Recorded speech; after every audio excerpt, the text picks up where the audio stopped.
Entonces, de acuerdo a las entregas que ya estuve calificando, los que me faltan de que expongan son Alpizar, Ávila, Barraza Rodríguez, Sedano López, Francisco Manuel, Juárez López,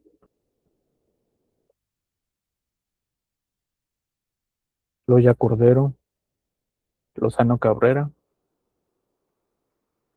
Méndez Elizalde, Montes eh, Quesada Cervantes, Rodríguez Hernández, Rodríguez Santiveros, Rojas Quintero, Saldívar, Sánchez Pérez, Irueta Moreno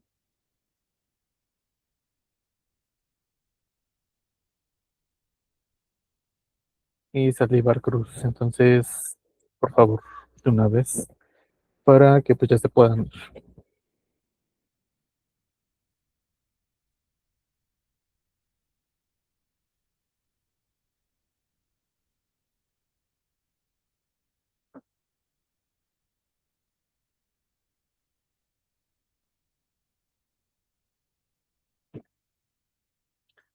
Y de ustedes, de los que ya expusieron, hay algunos de sus integrantes que falta que suban sus trabajos también, ¿vale? Entonces, para que los recuerden.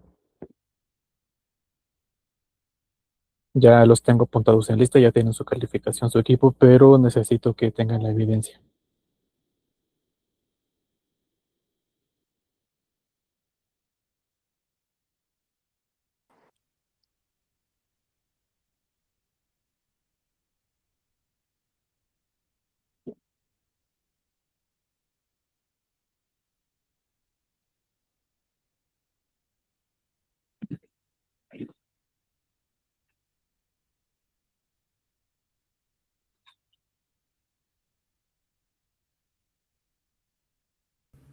Hola, profe, muy buenas tardes. Soy Carmen. ¿Puedo presentar nuestro trabajo del equipo 2? Sí, adelante de una vez. Sí, voy a presentar la imagen.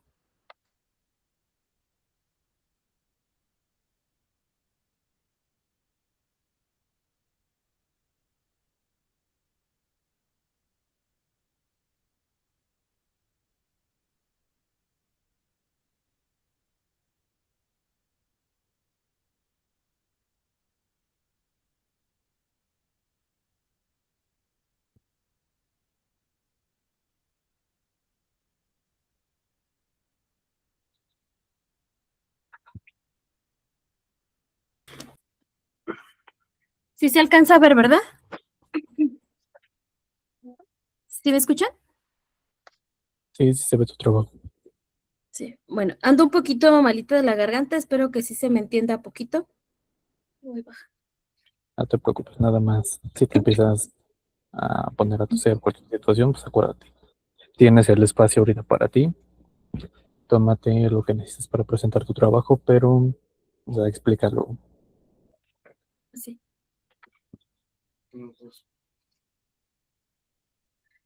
Bueno, buenas tardes, mi nombre es Carmen, Carmen Rocío Rojas, yo soy del equipo número 2 y nosotros nos tocó, o más bien escogimos el tema de transmisión vertical del VIH madre a hijo. Voy a empezar a presentar nuestro trabajo.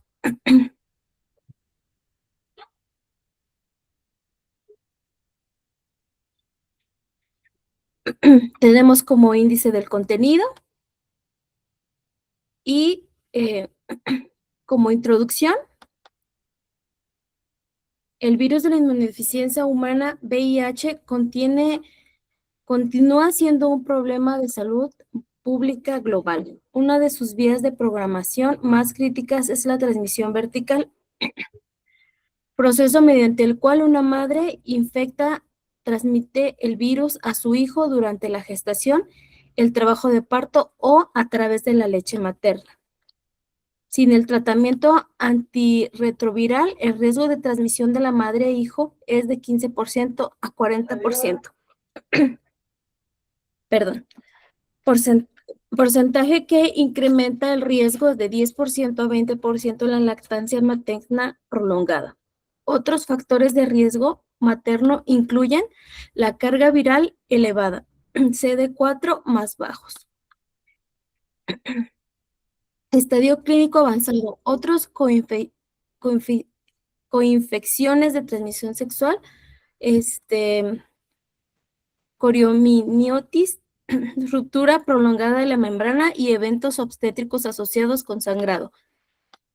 Episiotomía, laceración peritoneal, hemorragia intraversal. En 2016, la Organización Mundial de la Salud, la OMS, estimó que existen 1.4 millones de mujeres embarazadas viviendo con VIH, de las que solo 76% recibe tratamiento antirretroviral para prevenir la transmisión materno-fetal de VIH. La primera evidencia de prevención de la transmisión materno-fetal de VIH fue publicada en 1994. Demostrando que la administración de sidoludidina a mujeres con VIH durante el embarazo y el trabajo de parto y la profilaxis al recién nacido disminuye a 67.5%. El riesgo de la transmisión peritoneal del VIH desde los primeros casos de transmisión materno-infantil del VIH. Una extensa investigación ha dado lugar a una mejor comprensión y la epidemiología, los factores de riesgo para la transmisión vertical, los posibles mecanismos de transmisión y el momento de la misma. En ausencia de cualquier intervención, las tareas de transmisión son de 15% y menos 45% el uso de intervenciones eficaces. Permite reducir esas cifras a niveles inferiores del 2%. Los factores de riesgo más importantes para la transmisión han sido conscientemente relacionados con los niveles de carga viral de VIH en plasma materno. Este es nuestro planteamiento del programa.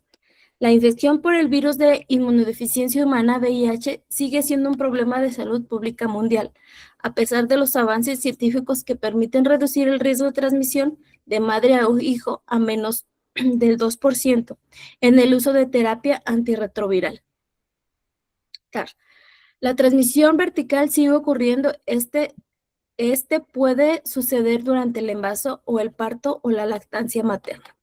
A pesar de la existencia de protocolos de prevención, se siguen reportando casos de niños nacidos con VIH. Los principales núcleos del problema son diagnóstico tardío o nulo. Muchos embarazos no acceden al control prenatal de manera oportuna. 2. Fallas en la adherencia del TAR. La falta de adherencia del tratamiento antirretroviral durante el embarazo impide la supresión de la carga viral y puede ser necesario para reducir el riesgo. Nuestra pregunta de investigación es: ¿cuáles son los factores de riesgo asociados a la transmisión vertical del VIH en gestantes? Como siendo esa nuestra pregunta, nuestra justificación es: durante la primera visita médica de una embarazada se debe ofrecer una amplia información adecuada y realizar la investigación, la infección por VIH, lo antes posible. De la primera instancia, realizar prueba rápida. La situación serológica con respecto al VIH es desconocida en el momento del parto o en el posparto inmediato. Se debe indicar con carácter urgente la relación de la prueba rápida y si existen factores de riesgo. Ordenar una prueba de ELISA o carga viral. Cuando no se dispone de tiempo suficiente para realizar una prueba confirmatoria, se informa del resultado positivo de la prueba rápida y de la posición de tratarse de un falso positivo. Ay, ay, ay. Falso positivo. Si la prueba inicial para investigar la infección por VIH realiza en el primer o segundo trimestre de la gestación es negativa, se recomienda repetir la prueba cada trimestre o al menos en el tercer trimestre de la gestación, lo que puede evitar la detección tardía de la infección después del parto y la transmisión vertical o neonato. Si no es posible hacer este seguimiento, se indicará una prueba rápida antes del nacimiento, una carga viral, para evitar un falso negativo de los exámenes de anticuerpos. Si la paciente se encuentra en periodo ventana, la evaluación inicial de la embarazada infectada por el VIH puede incluir si la paciente ya había sido diagnosticada con infección de VIH, revisar las enfermedades relacionadas con esta infección, cuantos previos de linfocitos CD4 y cargas virales. Evaluar la situación inmunológica mediante la cuantificación de linfocitos CD4, determinar la carga viral actual, evaluar la necesidad de profilaxis para infecciones oportunas. La embarazada puede conocer los aspectos benéficos de tratamiento ARV, reducción de la carga viral y por consiguiente el riesgo de transmisión vertical del VIH. Las posibles repercusiones sobre el embarazo y la carga a largo plazo sobre el recién nacido. Ay. En caso de intolerancia, vómitos o efectos secundarios de los ARV durante el embarazo, recordar la recomendación general de suspender todo el esquema ARV. Simultáneamente, para evitar el desarrollo de resistencia, con la salvedad de los nucleocitos, y requiere una suspensión escalonada. Y bueno, aquí manejamos lo que viene siendo más que nada los objetivos del tratamiento de RB, alcanzar los niveles indetectables, valores elevados, replicaciones altas y los valores indicativos de carga viral. Aquí también tenemos lo que viene siendo pues el objetivo del TARV. El tratamiento busca reducir la carga viral de niveles indetectables. Detección temprana de la prueba ARN puede detectar el virus de 9 a 5 días después de la infección.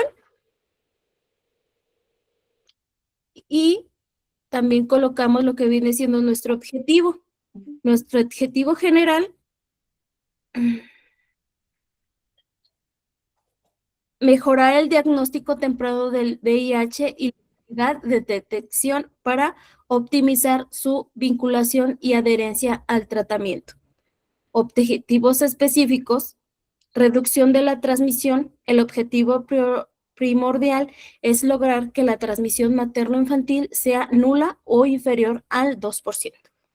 Diagnóstico temprano, implementar la detección del VIH en la primera visita prenatal para iniciar el tratamiento de forma precoz. También iniciar el tratamiento de TAR en la mujer embarazada lo antes posible para reducir la carga de viral a niveles indetectables, lo que disminuye drásticamente el riesgo de transmisión durante el embarazo y el parto. Evaluar la eficacia del TAR, analizar la relación entre el tiempo de inicio del tratamiento y el alcance de la efectividad viral antes del parto. Monitorear el manejo obstétrico, documentar si el tipo de reducción del embarazo, parto o cesárea. se ajusta a los niveles de carga viral reportada en las últimas semanas de gestación. Aquí como hipótesis es la falta de adherencia estricta a la terapia antiviral, TARP, y, y el diagnóstico tardío del estado serológico C en gesta son los principales factores determinantes que incrementan el riesgo de transmisión vertical del VIH, superando incluso la infección de factores biológicos como la carga viral basal a inicio del embarazo.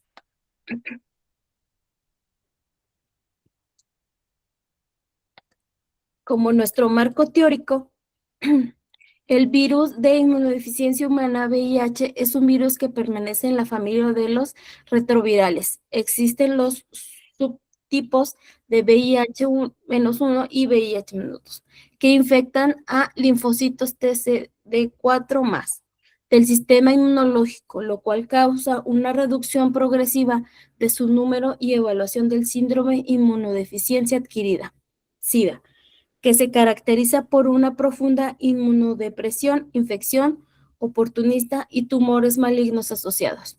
La evaluación de la enfermedad en niños que adquieren la infección de la etapa perinatal es rápida en adultos, ya que existe inmunología, constituye el mejor sustrato para la aplicación viral y es menos eficaz para controlar la infección. Las diferentes fisiopatologías que presentan los fetos recién nacidos y lactantes comparados con población de adultos es que los adultos, los linfocitos B, son menos susceptibles a la infección y sus cifras circulantes se encuentran normal, pero estas células presentan anomalías, mientras que en el lactante ha sido expuesto a poco antígenos externos, tiene una memoria de 10 inmunológico limitada, provocando un inadecuado desarrollo de los linfocitos T y B. Por consiguiente, manifiesta una disfunción más grave en el adulto. Por este, los que adquieren la infección son más vulnerables a las infecciones que requieren una inmunidad humoral adecuada. Las células infectadas son reemplazadas continuamente hasta que sobrevive una disfunción inmunológica suficiente para hacer ineficaz una respuesta hacia el virus, llegando progresivamente a condiciones clínicas que se definen como SIDA. En el embarazo no altera la evolución y la historia natural de la infección por VIH. Existe un descenso subjetivo del recuento de las células CD4+ por dilución, la igual que el resto de las formas células hepáticas y vuelven a su línea basal después del parto. El estudio clínico de la mujer embarazada y la duración de la enfermedad son importantes en la transmisión. En este grupo es importante evaluar las manifestaciones clínicas y en recuento de su población linfocitarias. En presencia de un recuento de linfocitos CD4+. Aquí presento lo que viene siendo nuestras variables. Las variables de transmisión vertical de VIH son los factores que influyen en la probabilidad de que el VIH se transmita durante el embarazo, el parto o la lactancia. Se pueden agrupar en 3 categorías. Factores paternos. Carga viral materna. Es el factor clave. A mayor cantidad de virus en sangre, mayor riesgo de transmisión. Estado inmunológico CD4. Niveles bajos de CD4 aumentan el riesgo. Uso de tratamiento antirretroviral, TARC. Si la madre recibe TARC adecuado, el riesgo puede reducir a menos 2% con infecciones. Factores obstétricos, embarazo y parto.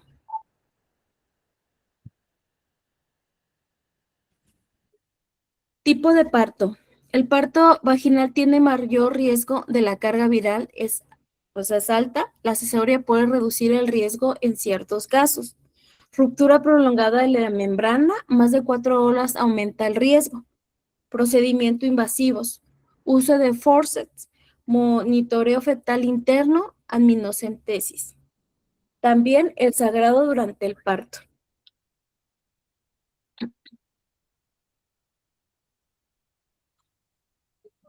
Por aquí dejamos un cuadro de operaciones de variables. Lo tenemos dividido como variables de definición conceptual, definición indicador, escala de medición, instrumento. Aquí tenemos la carga materna, viral materna, que en definición conceptual nos maneja la cantidad de copias de ARN del VIH en el plasma materno. Aquí nos marca la dimensión del indicador, ya sea indetectable, bajo moderado o alto. La escala de medición instrumental, pues bueno, aquí viene la razón, valor numérico del reporte de la valoración de la carga viral de plasmática.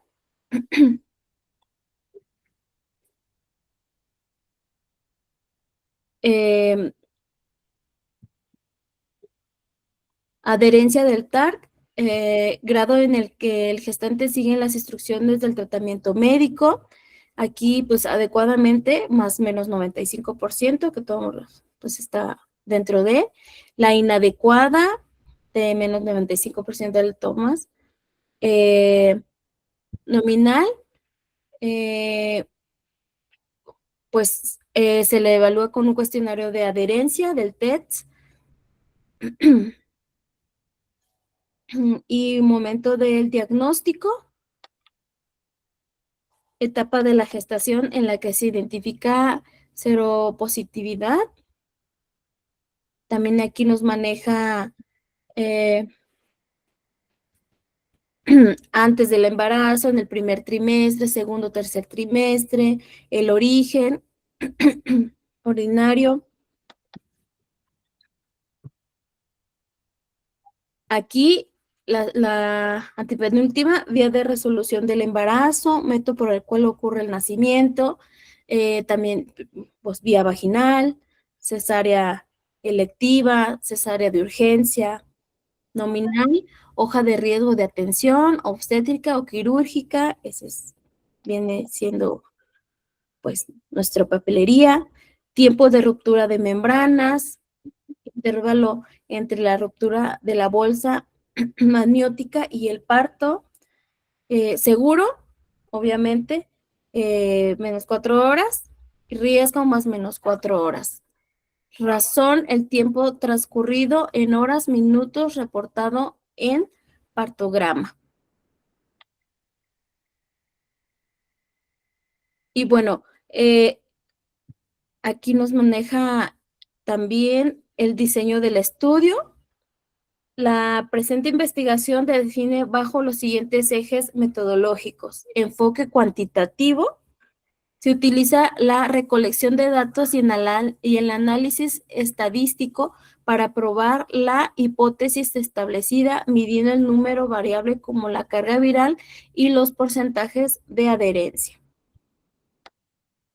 Alcance descriptivo y analítico. El descriptivo, porque especificará las propiedades y características de la población de gestante del VIH. Es analítico también porque busca establecer la relación causa-efecto entre los factores del riesgo, variables independientes, y la transmisión del virus de neonato, variable dependiente. Diseño no experimental, no habrá manipulación deliberada de las variables, se observan los fenómenos tal como ocurrieron en su contexto natural, el control prenatal y el parto. Dimensión temporal retrospectiva. El estudio analizará información de expedientes clínicos de casos ocurridos en el pasado, por ejemplo, los últimos 5 años, para identificar cómo incluyeron los factores de riesgo en los resultados obtenidos. Un corte transversal, la medición de las variables se realizará en un mínimo momento de tiempo para cada caso. El cierre del expediente tras el resultado de la prueba de recién nacido. Población y escenario. La investigación se llevará a cabo con la población de mujeres gestantes atendidas en el hospital, pues, X, ¿verdad?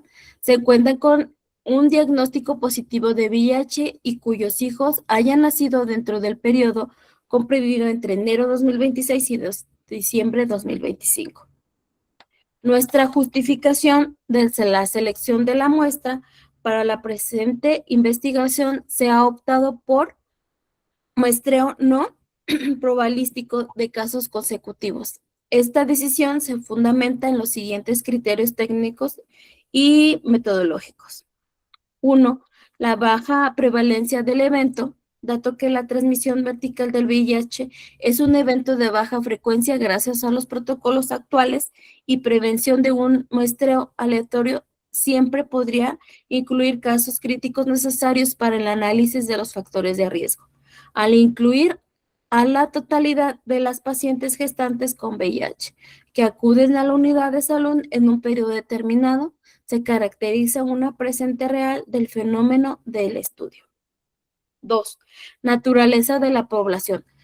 Al tratarse de una población características clínicas específicas, gestantes seropositivas, el acceso a la muestra está supedita a la demanda del servicio y al cumplimiento del crítico de inclusión escritos, como el diagnóstico confirmado y el registro en plataformas oficiales de salud.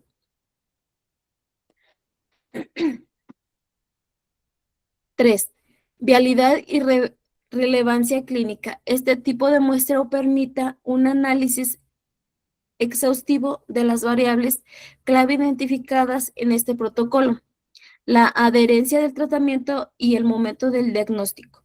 Al captar casos de manera consecutiva, el investigador puede documentar de forma longitudinal la eficiencia del TART y el impacto real de las fallas en el seguimiento prenatal dentro del contexto hospitalario.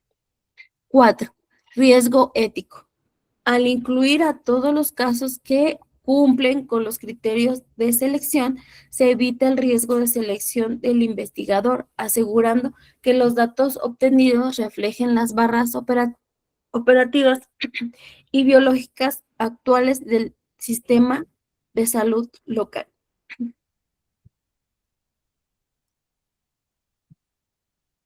Aquí, pues sí, manejamos como cálculo de la muestra. Debido a que la transmisión vertical del VIH es un evento de baja prevalencia en la región, se ha determinado utilizar un muestreo no probabilístico de casos consecutivos. Este método consiste en incluir todas las pacientes que cumplan con los criterios de inclusión y que sean atendidas en el y pues en el Hospital X, ¿verdad? Durante el periodo comprendido entre el inicio del año, como lo habíamos manejado, y que decíamos que era de ahorita del 2026 a diciembre del 2025, para asegurar la presentividad estadística de este estudio de acorde a transversal y retroactivo. Se ha calculado el tamaño de la muestra utilizando la fórmula de población finitas, donde se considera un nivel de confianza del 95% y un margen de error del 5%, dado que no se cuenta con un estudio previo local exacto sobre la variedad de la adherencia.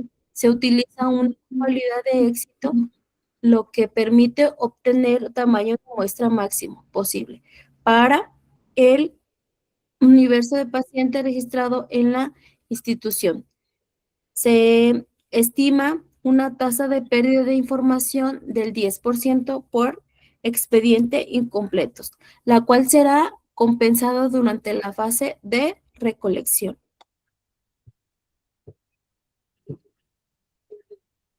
Aquí nosotros pusimos unos ejemplos para empezar con, obviamente, con nuestra papelería, que viene siendo la ficha de recolección de datos, de transmisión vertical VIH, los datos de identificación, obviamente son confidenciales, ¿sí? La edad de la madre, variables, en el momento del diagnóstico, preconcepción, primer trimestre, segundo trimestre, en el trabajo de parto, la tercera variable, inicio del tratamiento del TARC, nivel de adherencia adecuado, intermitente, nulo. Otra variable, carga viral en el último trimestre, cuál fue el resultado, la clasificación. Variables obstétricas del neonato, ya cuando está el neonato, vía de nacimiento, cómo nació, ¿no? Ruptura de la membrana, lactancia materna y los resultados. Nuestro plan de análisis, interpretación de datos, el procedimiento de la información se llevará a cabo mediante las siguientes etapas, utilizando el software Excel. Análisis 1, descriptivo, se realizará una descripción detallada de la muestra mediante estadística descriptiva. Las variables cualitativas como la vía de nacimiento, el momento del diagnóstico y el nivel de adherencia se expresarán en frecuencias absolutas y porcentajes. Para las variables cuantitativas como la edad materna y la carga viral numérica se utilizarán medidas de detención central, media o mediana y medidas de descripción, desviación estándar o rangos, según la distribución de los datos.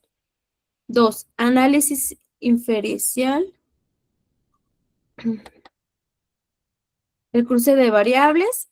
Para la determinación de la relación entre los factores de riesgo y la transmisión vertical se emplearán pruebas de asociación. Se utilizará la prueba de chi cuadrado de persona o pruebas exactas de FIR en casos de frecuencias bajas para controlar las variables categóricas, diagnósticos tardíos versus resultados del neonato.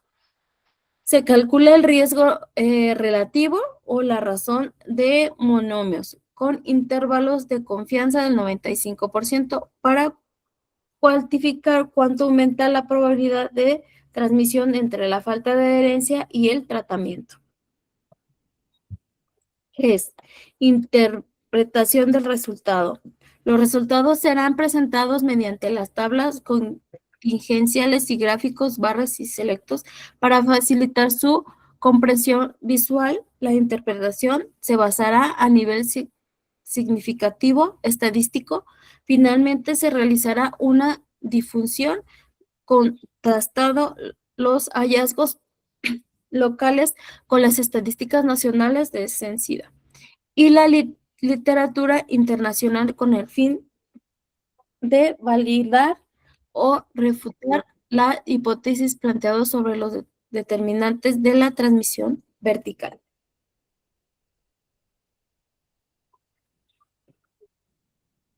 Este sería nuestro cronograma de actividades que va por fases.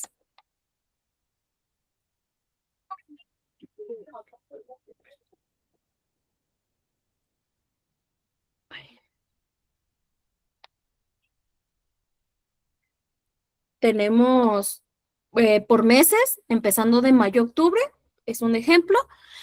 Fase de administrativo, la presentación de probabilización del protocolo por comité.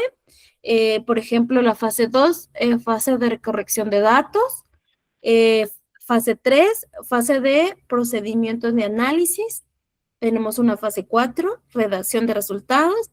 Y nuestra fase 5, entrega y la difusión de los resultados, que sería pues ya en el mes de octubre, si así lo planeamos.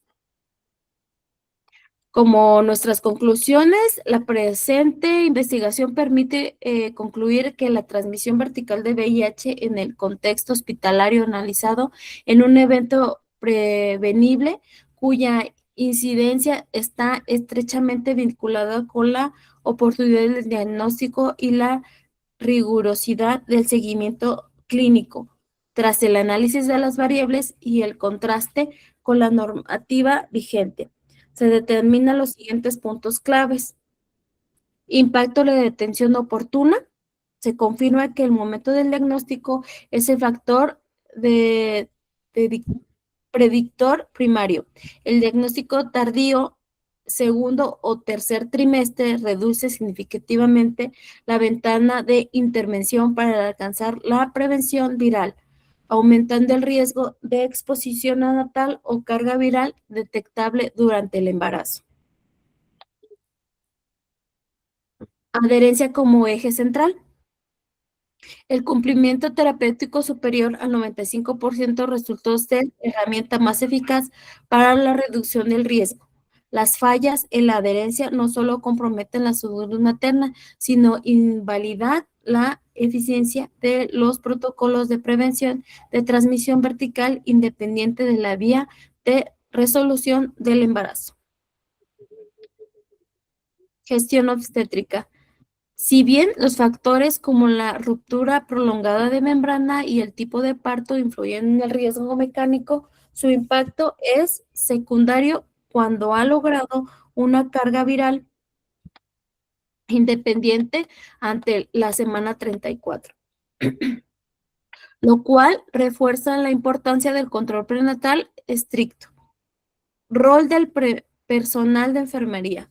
Los hallazgos subrayan las necesidades fortalecidas de la enfermería y las consecuencias y el acompañamiento, la detección de barreras y socioeconómicas y psicológicas que impiden la adherencia debe ser una prioridad en el cuidado perinatal para garantizar el desarrollo a la salud del recién nacido. En conclusión, la eliminación de la transmisión vertical en nuestra región requiere trascender la disponibilidad de fármaco enfocado en los refuerzos de detección universal en los primeros trimestres y en programas de soporte de aseguren la continuidad del tratamiento, cumpliendo así con las metas establecidas por los organismos nacionales e internacionales de la salud. Y por último, pues tenemos aquí nuestras referencias. Y discúlpeme, maestro, si me fui muy rápido, pero como estoy trabajando, me dieron muy poquito tiempo y ninguna de mis otras compañeras podía. No te preocupes. Y ya sería este nuestro trabajo, profesor.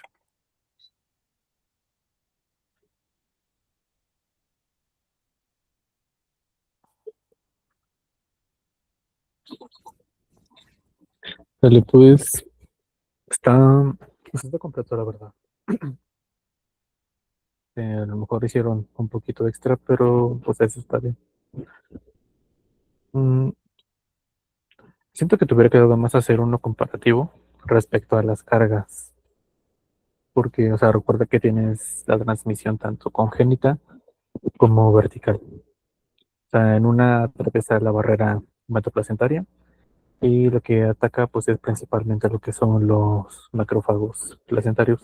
Y en la otra pues es la exposición directa a los fluidos o sangre materna durante el parto o durante la cesárea.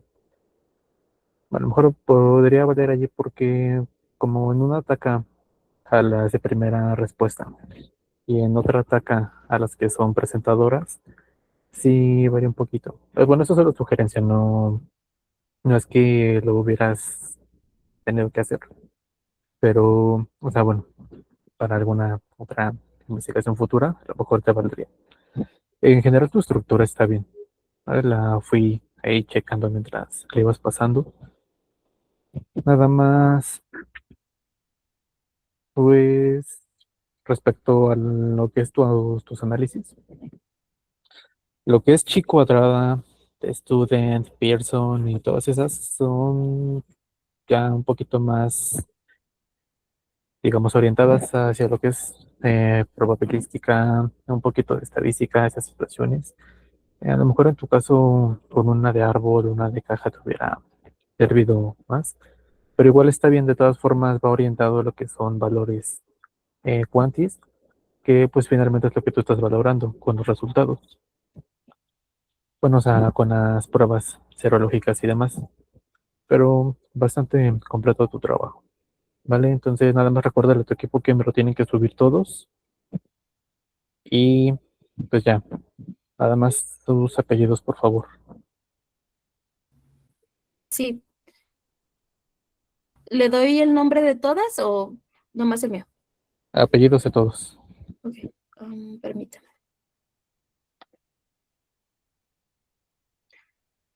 Sedano López, Tatiana. Juárez López, Carla Ivonne. Juárez López Carla Ivonne. y Serrano me dijiste, ¿verdad? Sedano, Sedano López, Tatiana. ok. Los demás. Rojas Quintero, Carmen Rocío, que soy yo. Ajá, Quesada Cervantes Blanca.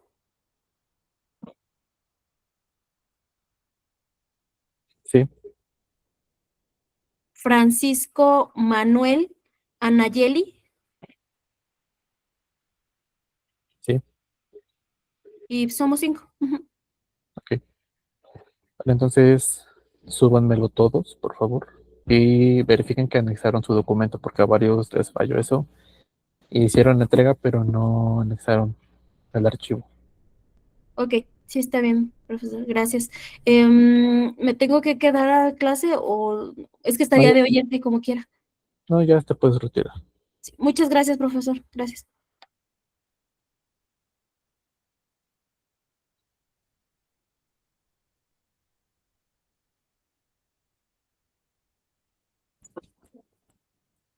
¿Quién más va a presentar?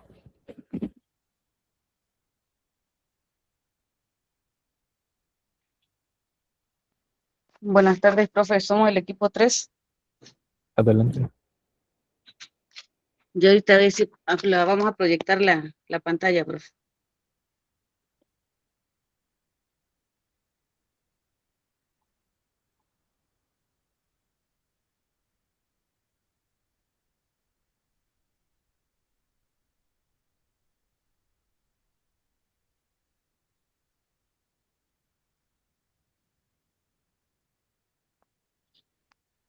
No quiere, profe, mi teléfono. Ahorita a ver si mis otros compañeros pueden apoyarme.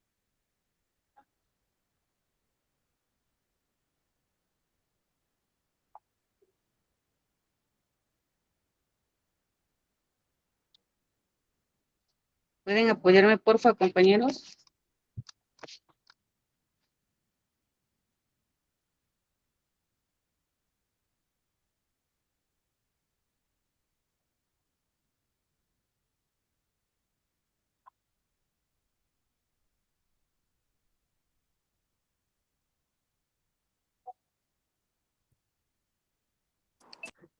Un momentito, compañera, ahí va.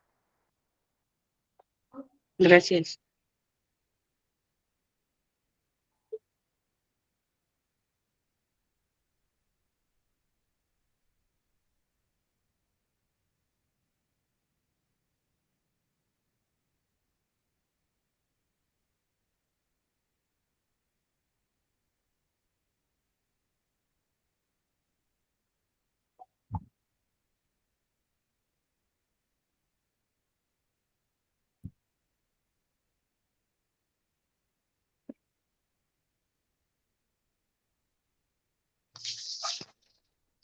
No se ve.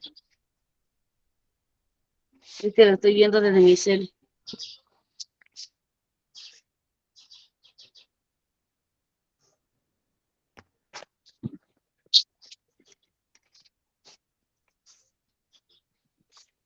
Ya vamos, profe.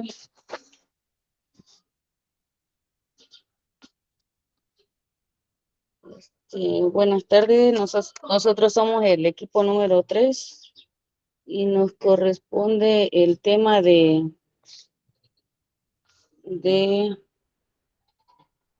pues, de prevención de diabetes gestacional mediante promoción de estilo de vida saludables en embarazadas. Ay, no lo muevo.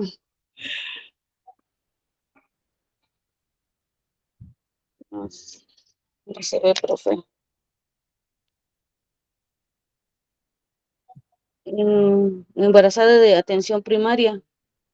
Y el equipo 3 está conformado por Rigel, Saldívar, Alpizar, Calderón, Natalie, Virrueta, Ya. Moreno, Flor Patricia, Barraza, Rodríguez, Eh, Fernando, Pérez, repí- Virginia. repítemelos. Ok.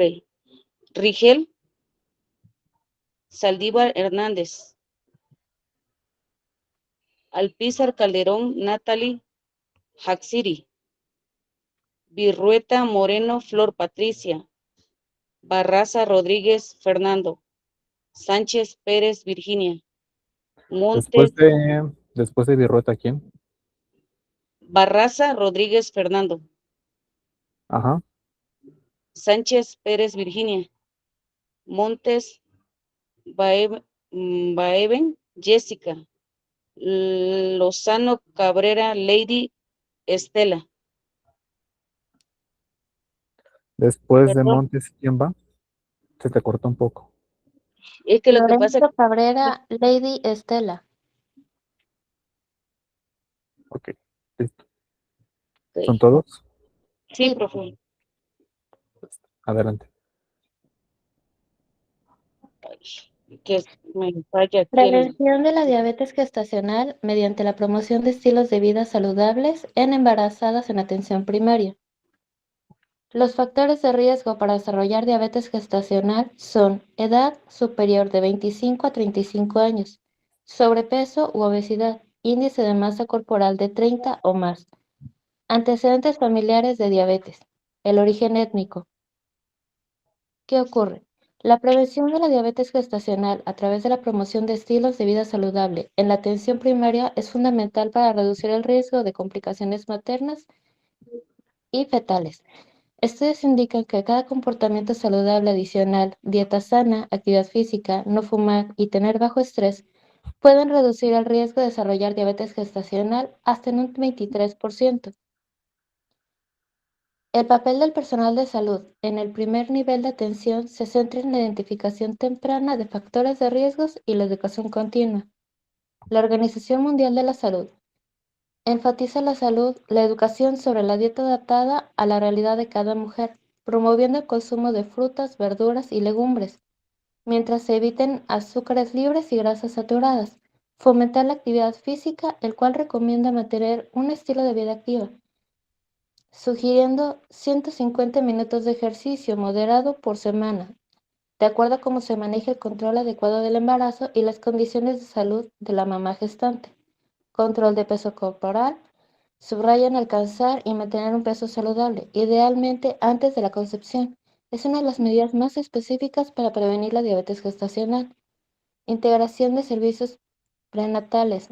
La atención de la diabetes forma parte de las consultas rutinarias del control parental, asegurando que todas las mujeres tengan acceso al monitoreo de la glucosa.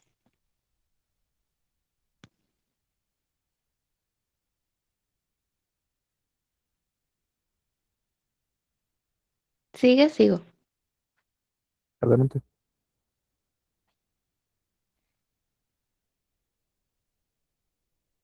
Introducción. La prevalencia de la diabetes mellitus en el embarazo se ha incrementado en todo el mundo en los últimos años. La Federación Internacional de Diabetes estimó que la prevalencia mundial de la diabetes gestacional en el 2013 fue del 16.9. La prevalencia estimada en el sureste de Asia fue de un 25%, en Norteamérica y el Caribe del 10%. Países desarrollados en el norte de Europa fue menor al 2%. La prevalencia en países subdesarrollados varía debido al registro de casos. En el 2010, la Asociación Internacional de Grupos de Estudio de Diabetes y Embarazo mostró que aplicando estudios y criterios estrictos de diagnóstico, el 20% de las embarazadas podrían estar cursando con diabetes gestacional. En el 2015, el Instituto Nacional para la Salud y Excelencia en la Atención publicó que el 87.5% de los casos de diabetes mellitus en el embarazo se deben a la presencia de diabetes gestacional, el 7.5% a diabetes tipo 1, el 5% a diabetes tipo 2.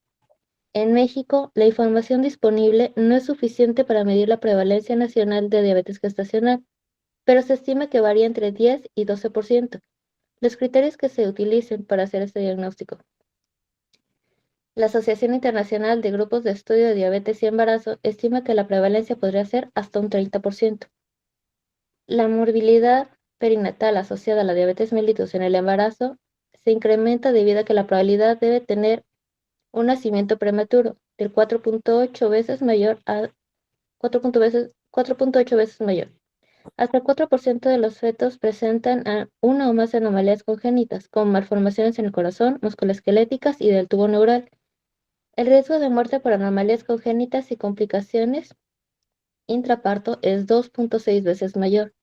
Los eventos de hipoxia isquémica, distocia de hombros, parálisis, entre otros, son más frecuentes. A lo largo de los procesos de programación temprana de la diabetes ocurren durante el embarazo.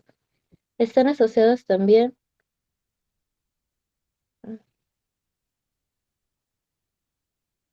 con los plazos del proyecto de programación temprana de la diabetes durante el embarazo y corren el riesgo de obesidad, síndrome metabólico o diabetes en etapa adulta. El éxito en el tratamiento para prevenir las complicaciones radica principalmente en brindar valoración y consejo pregestacional a las mujeres con diabetes preexistente, en diagnosticar de manera temprana a las mujeres con diabetes gestacional y en controlar los niveles de glucemia desde el inicio hasta el término del embarazo, durante el parto y hasta el seguimiento del puerperio.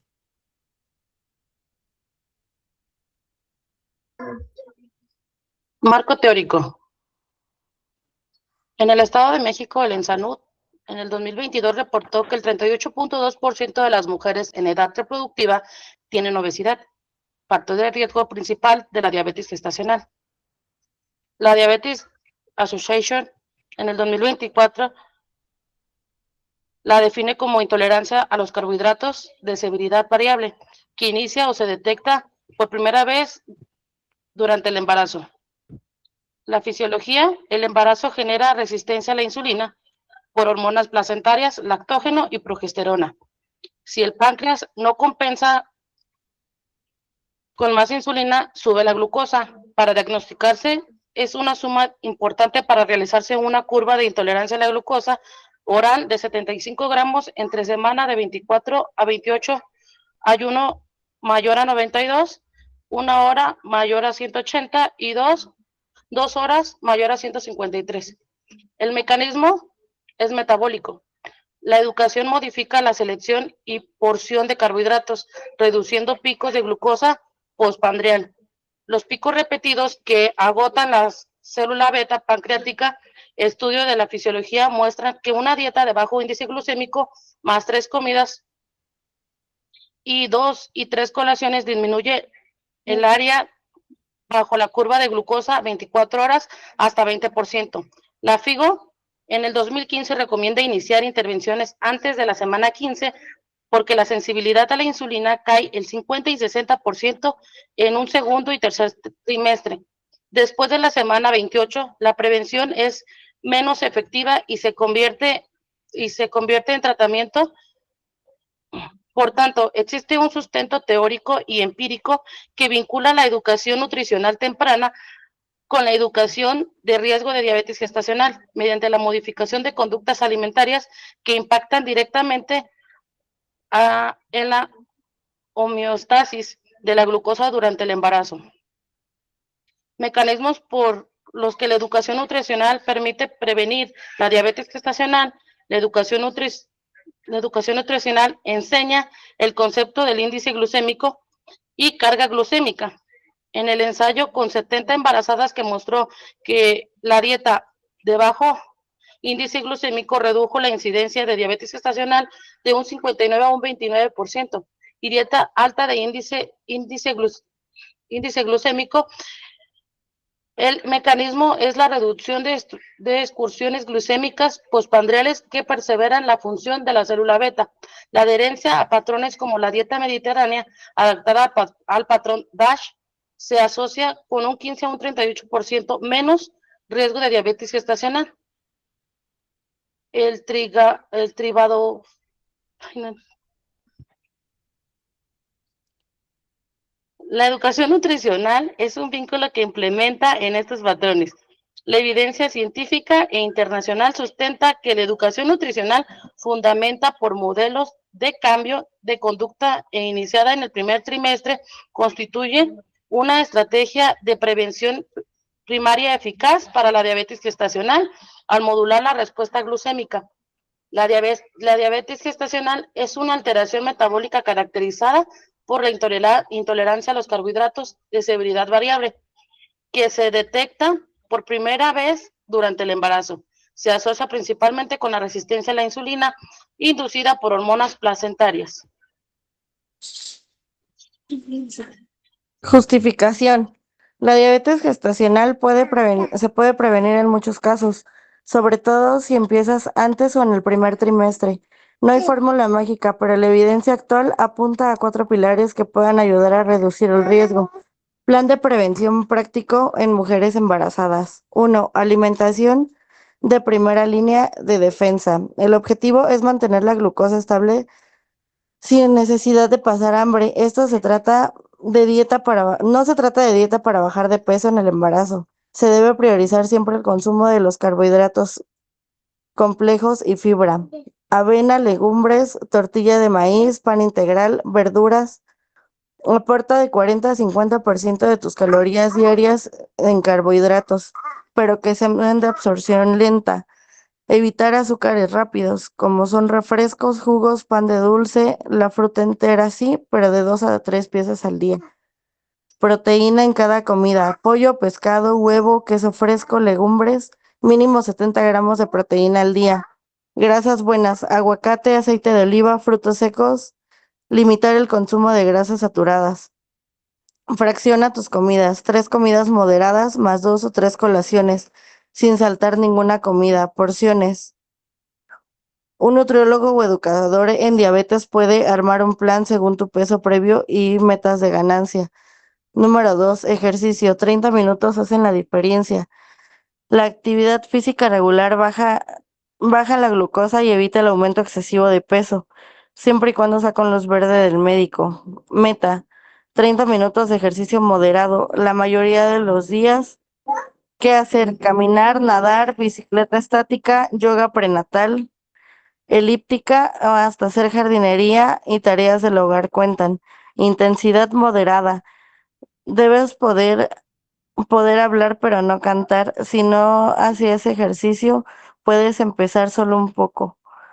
Beneficio extra: mejora el dolor de espalda, estreñimiento, insomnio y calambres. Combinar dieta más ejercicio es lo que más evidencia tiene para reducir el riesgo de diabetes gestacional. Número 3. Control de embarazo y hábitos desde antes. Peso previo antes del embarazo. Tener sobrepeso u obesidad es el factor principal de riesgo. Si estás buscando embarazo, llegar con un peso saludable reduce mucho el riesgo. Ganancia de peso. Tu médico te dará una meta según tu índice de masa corporal inicial. Subir demasiado rápido aumenta el riesgo. Ácido fólico. Tomarlo desde antes hasta la semana número 12. Previene el riesgo de diabetes gestacional directo, pero es parte también del cuidado prenatal. 4. Detección oportuna. No te esperes a tener síntomas. La diabetes gestacional no da síntomas. Tamizaje. Si tienes factores de riesgo alto, se hace en la primera visita prenatal, si no, entre la semana 24 y 28. Detectarla temprano baja del 30 al 50% de las complicaciones para ti y tu bebé. Factores de riesgo para estar más atenta. No todos son modificables, pero si tienes varios, extrema precauciones. Sobrepeso mayor a 25 años, antecedentes familiares como Antecedentes familiares de diabetes, diabetes gestacional previa, síndrome de ovario poliquístico, etnia hispana latina. En México, hasta 3 de cada 10 embarazadas la desarrollan. Que no ha demostrado Mm, prevenirla. Para que no gastes de más. Los suplementos de omega 3 no reducen el riesgo y solo la dieta y el ejercicio por separado tienen efecto dudoso. La clave es combinarlos. Plan rápido para empezar hoy. Desayuno: avena con leche, un huevo, medio plátano y 30 minutos de caminata. Colaciones: manzana con 10 almendras o pepino con limón y queso panela. Agua: dejar los refrescos y los jugos. Agua simple estualeada. Agenda: pregunta a tu ginecólogo por el tamizaje y la referencia con nutrióloga. El nivel de conocimiento sobre nutrición en mujeres embarazadas identifica los hábitos alimenticios antes de la intervención educativa. La educación nutricional es el pilar fundamental tanto para prevenir como para tratar la diabetes gestacional, logrando entre el 70 y el 85% de las mujeres diagnosticadas mantengan niveles normales de glucosas, solo con cambios de dieta y estilo de vida. La diabetes gestacional representa un problema de salud pública debido a su alta prevalencia y a las complicaciones materno-fetales que puede generar, tales como macrosomia fetal, parto complicado, mayor riesgo de desarrollar diabetes mellitus tipo 2 en etapas posteriores en la vida. La educación nutricional constituye una estrategia preventiva fundamental en el primer nivel de atención, ya que permite fomentar hábitos saludables y reducir factores de riesgo modificables durante el embarazo. El presente estudio es relevante porque busca fortalecer el rol del personal de salud y la prevención de enfermedades, contribuyendo a mejorar la calidad de vida de la madre y del producto. Asimismo, aportará evidencia científica para la implementación de programas educativos y más específicos y efectivos en los servicios de salud. La educación nutricional es un proceso sistemático que busca modificar conductas alimentarias mediante la adquisición de conocimientos y habilidades. En el embarazo, tiene como objetivo promover dietas equilibradas, control en el consumo de azúcares, distribución adecuada de alimentos, incremento en el consumo de fibra. El personal de enfermería juega un papel importante y esencial en la promoción de la salud, educación del paciente, identificación de factores de riesgo y seguimiento y evaluación del embarazo. Población: mujeres embarazadas en el primer trimestre que acuden a control prenatal en las unidades de atención primaria. Nos centramos en Monterrey, sin diagnóstico previo de diabetes mellitus tipo 1, ni diabetes mellitus tipo 2, ni diabetes gestacional. Intervención: programa estructurado de promoción, estilos de vida saludable, 4 sesiones educativas grupales sobre nutrición, plan de actividad física moderada con 150 minutos a la semana, con seguimiento quincenal por enfermería. Comparación: atención prenatal habitual, consejería estándar de nutrición y ejercicio brindado en consulta médica sin seguimiento estructurado. Resultado: incidencia de diabetes gestacional diagnosticada entre las semanas 24 y 28, mediante la prueba de tolerancia oral a la glucosa con criterios. La pregunta final.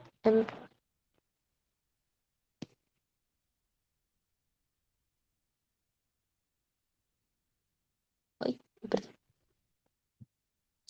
Embarazadas en el primer trimestre, atención primaria en Monterrey. Una intervención educativa estructurada sobre alimentación y actividad física, comparada con la atención prenatal habitual, reduce la incidencia de diabetes gestacional diagnosticada en las semanas 24 a 28.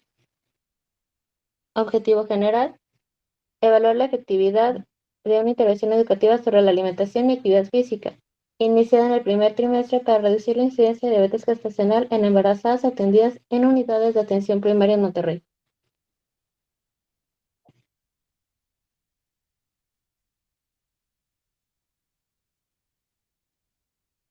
Objetivos específicos: comparar la incidencia de diabetes gestacional en las semanas 24 a 28 entre el grupo que recibe la intervención y el grupo con atención habitual. Determinar los cambios en los hábitos alimenticios y en el nivel de actividad física en ambos grupos, antes y después de la intervención. Identificar la asociación entre la adherencia a la intervención y los valores de glucosa en la prueba de tolerancia oral. Hipótesis: una estrecha vigilancia y cambio de hábitos en el estilo de vida embarazadas durante el primer trimestre podría reducir significativamente el riesgo de diabetes gestacional. Variables: edad, peso, alimentación, trimestre que acuden a la primera consulta, embarazos previos, carga genética. La metodología optamos por cualitativa y descriptiva.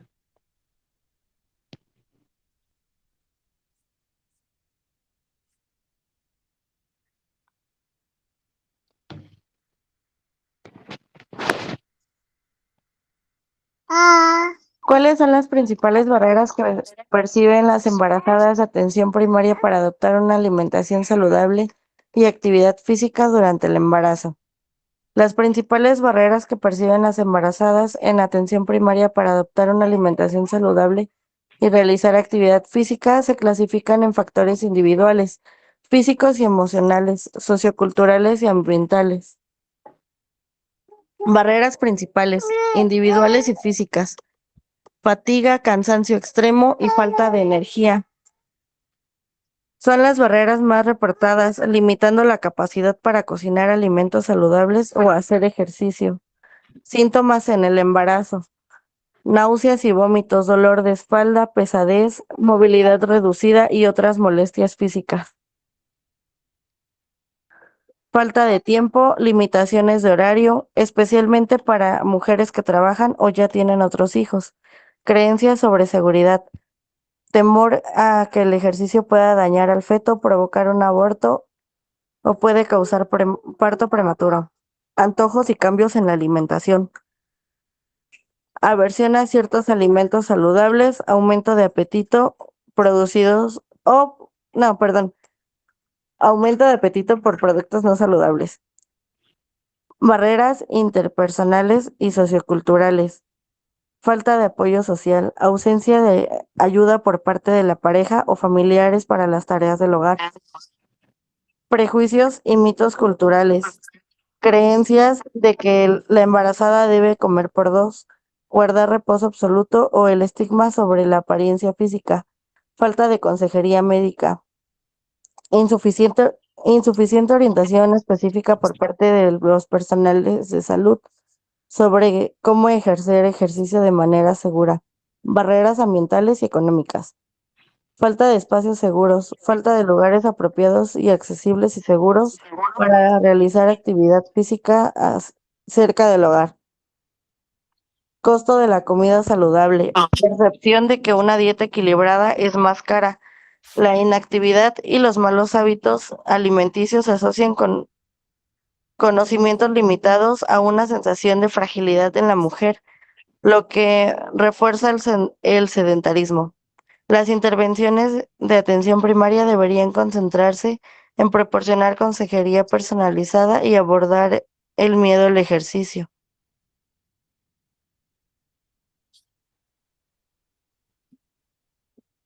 ¿Qué factores sociodemográficos se asocian con mayor riesgo de desarrollar diabetes gestacional en mujeres que acuden a consulta prenatal en atención primaria? Los principales factores sociodemográficos asociados con un mayor riesgo de desarrollar diabetes gestacional en mujeres que acuden a consulta prenatal en atención primaria incluyen la edad materna avanzada, etnia específica, bajo nivel socioeconómico y factores de estilo de vida relacionados con el entorno. Estos factores son cruciales para la identificación temprana en el primer control prenatal. Factores sociodemográficos clave: edad materna avanzada. Ser mayor de 25 años es un factor de riesgo clásico, incrementándose significativamente el riesgo en mujeres de 30 a 35 años o más. Etnia o raza.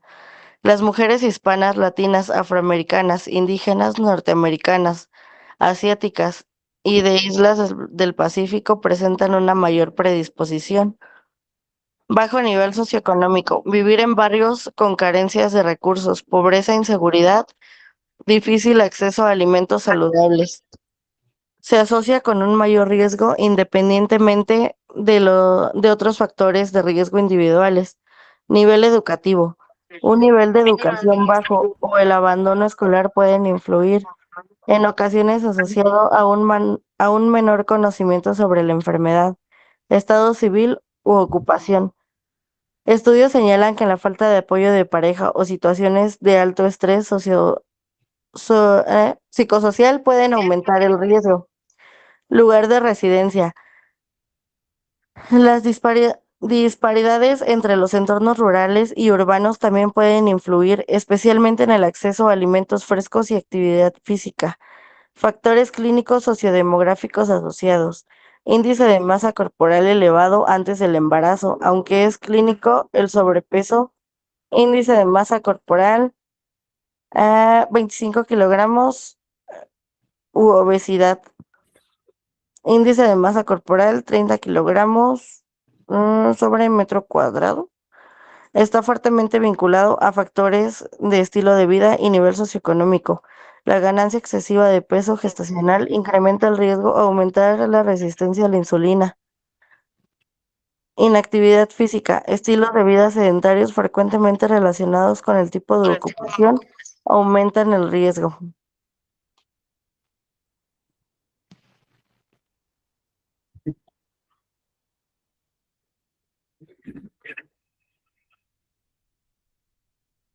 Importancia de la atención primaria. La identificación de estos factores en la primera visita prenatal permite a los profesionales de la salud clasificar a los pacientes y realizar un tamizaje temprano, incluso antes de las semanas 24 y 28, modificando la detección y el control. Existe una relación entre el índice de masa corporal pregestacional y las incidencias de diabetes gestacional en usuarios en atención primaria. Sí existe una relación directa y estadísticamente significativa entre el índice de masa corporal pregestacional y la incidencia de diabetes gestacional en usuarios en atención primaria. Un IMC elevado antes del embarazo, sobrepeso u obesidad es uno de los principales factores de riesgo modificables para el desarrollo de esta patología. Claves de la relación del índice de masa corporal con la diabetes gestacional. Riesgo, dosis dependiente. A mayor índice de masa corporal pregestacional, mayor riesgo de desarrollar diabetes gestacional. Se ha demostrado que por cada aumento del índice de masa corporal, la prevalencia de diabetes gestacional aumenta aproximadamente un 0.92%. Impacto de la obesidad.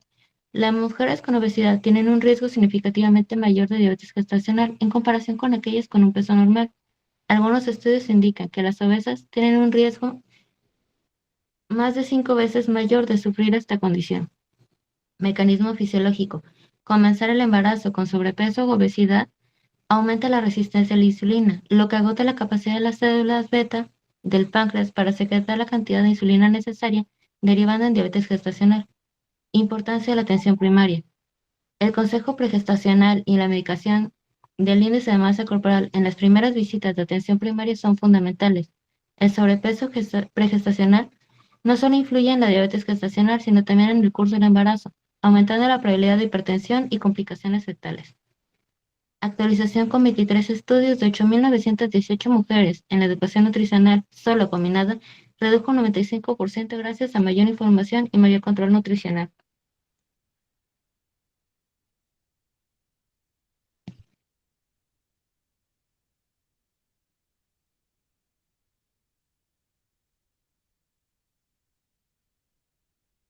De acuerdo con las encuestas Nacional de Salud Nutricional, el Estado de México presenta una prevalencia de sobrepeso y obesidad en mujeres de 20 a 49 años del 76.1%, cifra superior a la media nacional del 74.1%. Este es el principal factor de riesgo modificable para la diabetes gestacional. La Secretaría de Salud del Estado de México reportó que en el 2023 la diabetes gestacional es la tercera causa de morbilidad materna en la entidad. No se localizaron estudios publicados que evalúen específicamente el impacto de programas de educación nutricional en la prevención de diabetes gestacional, evidenciando un vacío del conocimiento. Después siguen las fuentes bibliográficas.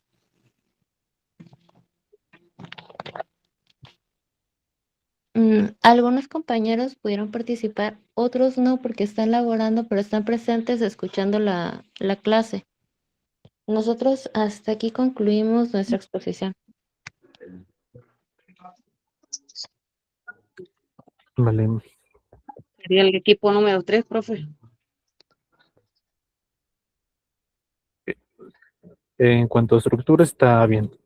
O sea, lo supieron delimitar. O sea, es donde veo que sí estuvieron tanto, pues, ustedes investigando como aprovechando los temas, pero, o sea, yo sé que ustedes se dieron cuenta, porque o sea, se ve que, o sea, al momento de estar buscando su bibliografía, al estar estableciendo sus variables, al estar pues haciendo su contenido en general, vaya, pues encontraron como que algunas cosas que a lo mejor pudieron, pues, digamos, complementar más, o que por sí mismas, pues, pudieron relacionarse de otra forma. O sea, en general la estructura se ve, nada más vamos ahorita con el contenido, porque, o sea, me mencionas, por ejemplo, criterios, pero no los especificas. Entonces, ahí nada más de recordatorio.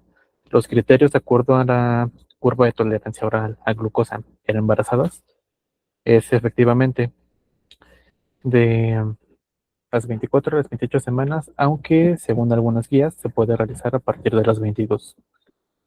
¿Vale? Pero los valores a los que tenemos que prestar atención es que si es menor a 93, 92 sí, miligramos por decilitro, es ya la consideramos normal. Si después de las 2 horas la tenemos superior a 153, ya la debemos de diagnosticar como diabetes gestacional. Ahora, mencionas que no hay como tal clínica y pues sí, la verdad es que muchas veces suele cursar de manera silenciosa. Sin embargo, respecto a lo que son las complicaciones, sí las pudiste a lo mejor complementar. Las mencionas, pero, o sea, vamos había como que agruparlas. Bien. O sea, a lo mejor allí lo que es natrosomía, porque recordemos, esa predisposición a las hiperglucemias va a liberar otras atracciones químicas, entre ellas, pues a lo mejor lo que son hiperinsulinemia fetal, entre otras situaciones, lo que va a sensibilizar tejidos y eso pues, nos puede generar macrosomía al final. También puede ser que esta no resuelva y deje de ser estacional y se vuelva crónica, entre, bueno, otras situaciones. ¿Vale? ¿Y qué otra cosa? No creo que nada más, porque o sea, en general todo lo demás lo buscaron bien, está bien delimitado. Nada más es eso, como que complementar algunas cosas que allí pudieron relacionar más, pero, o sea, respecto a su trabajo, está bien. Vale, Sí. entonces, Gracias, sí, profe. creo que ya les tomé su participación, entonces, ya nos topan su trabajo, ¿vale? Sí, de hecho, me gustaría comentarle, nuestro equipo acabó siendo de 7 personas, todos de diferentes regiones. A todos nos llamó la atención la diabetes gestacional porque influye mucho lo del peso antes del embarazo, si Ah, es un bebé o 2 bebés o 3 bebés, porque hay embarazos donde son múltiples, los cuidados y que hay muy poca información respecto a eso, no se le da seguimiento en muchas de las clínicas. Entonces nos gustó mucho este tema a todos y muchas gracias. bueno, más bien a lo mejor la situación es la educación a la paciente, porque Sí, información sí hay, y hay hasta para pacientes las situaciones que no se les presenta la información, y sobre pero todo los esa mitos de que se come por 2 o que se come por 3, Pero cosas. precisamente la situación del peso fue otra cosa que también te faltó especificar un poquito más. Sí, Sí lo mencionas, sí lo abordas, pero te faltó, porque sí precisamente va a depender del IMC que tenga previo a la gestación, lo que tiene permitido ganar, porque sí es permitido, no es de que aproximado o de que le podemos dejar porque las situaciones culturales que mencionas, ¿no? Es que sí tiene cierto rango por seguridad. O sea, por ejemplo, si De hecho, son... hay una eh, tablita según sí, el índice de precisamente. masa corporal. O sea, de una paciente normal, recordemos que lo que tiene permitido ganar de es 8 a 10 kilos. 11.5 hasta 18, 16. Si esa es nutrida, tiene permitido de 18 a 19 aproximadamente. Y si tiene sobrepeso, obesidad, no debe de pasar de los 9 kilos. ¿Vale? Entonces, ahí te faltó como que, o sea, explayar un poquito más Apuntar eso. más. Pero, o sea, también porque precisamente toda esta es la información que se le debe de dar a ellos. O sea, para nosotros hay infinidad, ¿no? Ujú. Pero, o sea, digo, también hay para, y hasta incluso guías, etcétera, que han sido elaboradas especialmente para la población en general, para los pacientes, pero la situación es que nosotros a veces no nos tomamos el tiempo de precisamente educarlos. Los dejamos que pasen y a lo mejor terminan con un parto distóxico, precisamente por la macrosomía, que a lo mejor puede terminar allí no solamente con daño perineal y etcétera, a lo mejor también con complicaciones para el producto, porque pues obviamente si nadie lo estudia y llega hasta ese extremo y tratan de esforzarlo para que sea por parto vaginal, pues esta parte de la distosia, vamos a empezar con lo que son pues signos de sufrimiento fetal, ¿no? Puede ser la taquicardia, acidosis fetal, eh, hay otras situaciones, pero sí, precisamente. O sea, digo, realmente lo abordaron bien, nada más si había como que pues aclarar o especificar un poquito más en algunas situaciones, pero por todo lo demás, bien. Muchas gracias.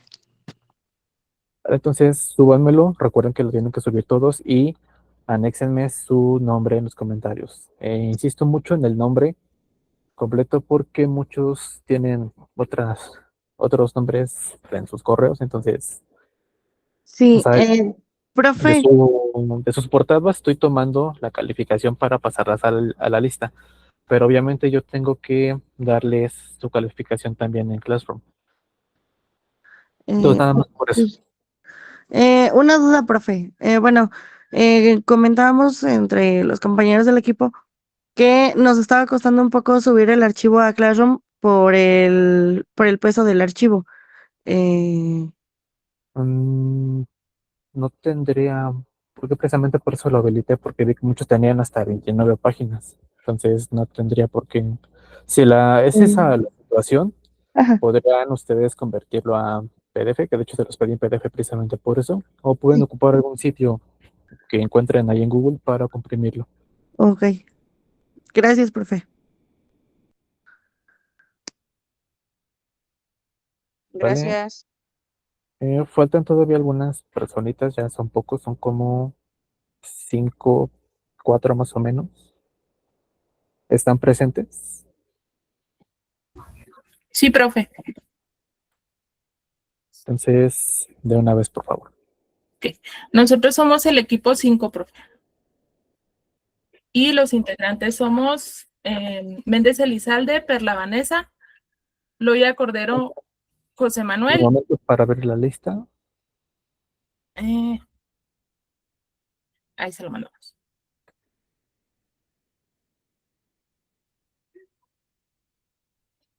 Ahora sí. Listo. Es Méndez Elizalde, Perla Vanessa, Loya Cordero, José Manuel y Rodríguez Ontiveros, Gabriela.